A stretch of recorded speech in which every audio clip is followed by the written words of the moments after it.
Russia in September 1999 was a nation haunted.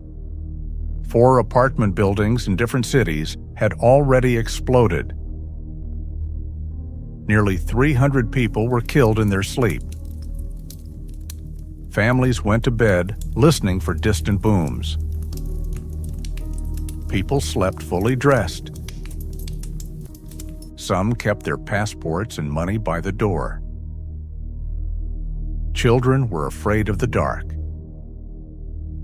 The mood was tense, the news cycle relentless. Nobody knew where the next blast would strike. And every night felt like a countdown. Politicians spoke of terrorists. Journalists spoke of chaos. Ordinary people spoke of survival. Into this climate of fear came a night in the city of Ryazan. A night that would challenge the official story of those explosions. A night that would introduce one of the most disputed incidents in modern Russian history. A night that changed everything.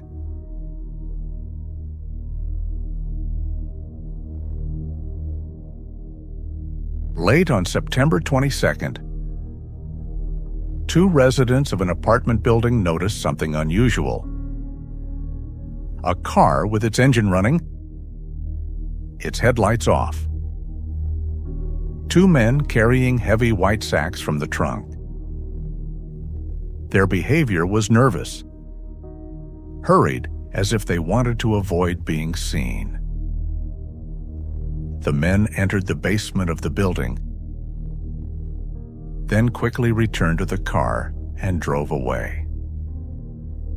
The residents felt uneasy. Everyone in Russia was already on high alert. Every detail seemed suspicious, and fear made small things feel enormous. But this wasn't a false alarm. Inside the basement, police would soon find 3 large sacks wired to what looked like an explosive device. A timer, cables, an apparent detonator. The discovery set off a chain of events that still divides investigators today.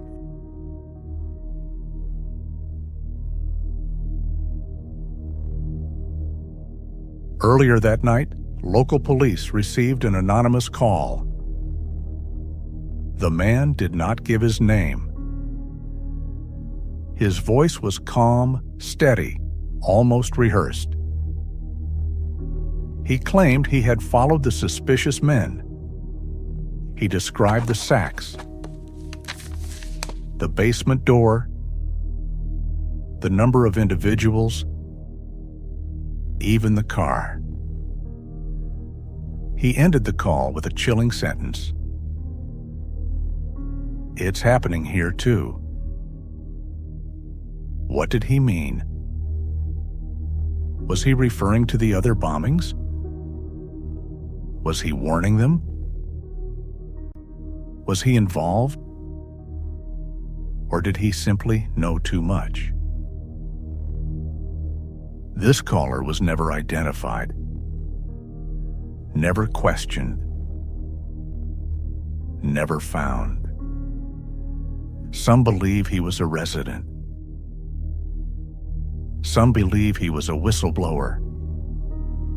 Some believe he was part of something deeper. His warning saved lives, but it also opened a door into the unknown.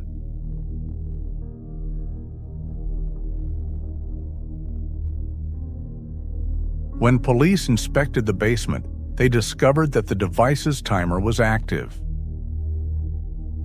It was counting down. Officers rushed to evacuate the building. People were shaken awake. Families grabbed children. Some fled barefoot. Many left everything behind, Eyewitnesses said they had never felt fear like this. They believed the building was seconds away from collapsing. Police formed a perimeter. Firefighters kept their engines idling.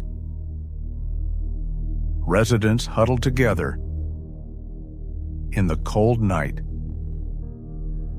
watching, waiting, praying. Some cried. Some screamed. Some stared in silence. This was supposed to be another tragedy. Another nightmare in a month, full of grief. But something unexpected happened. The device did not explode. It was diffused in time, and the story only grew stranger.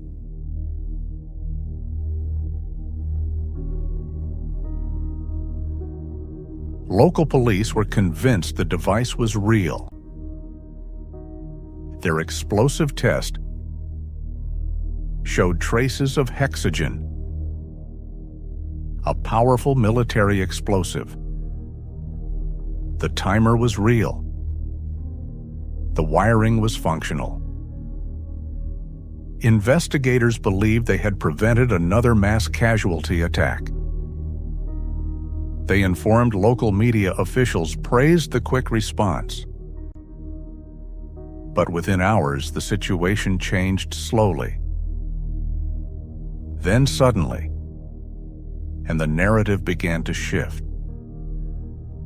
The first cracks in the official story appeared, and they only widened with time.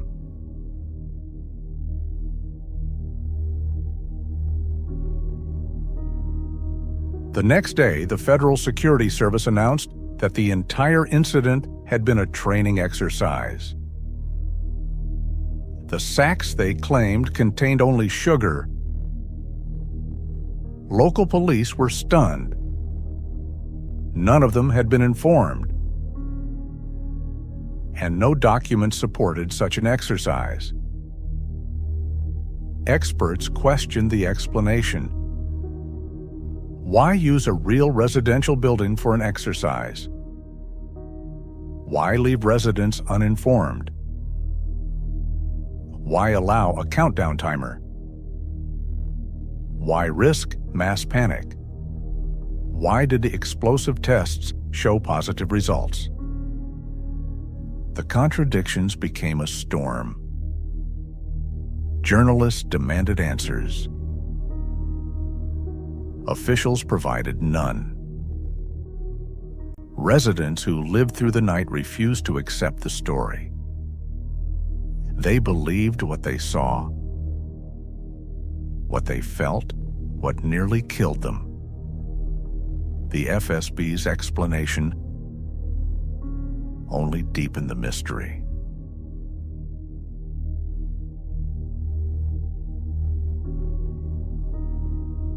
Researchers and historians identified multiple unresolved issues. Why were the men never identified? Why were the sacks removed so quickly? Why did early reports mention hexogen? Why did the official story change within 24 hours? If it was a drill, why did it resemble the earlier deadly explosions? If it was sugar, why was it treated like an active bomb? And perhaps the most troubling question of all, if this was truly a training exercise, why did the FSB initially deny involvement? Debate continues to this day. Some believe the official version. Others believe there is far more beneath the surface. But one thing is certain. The Ryazan incident left wounds and left questions that refuse to disappear.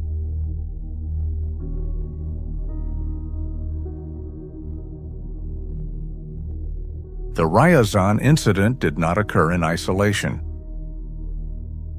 It became part of a larger series of events that reshaped Russia politically, strategically, and emotionally.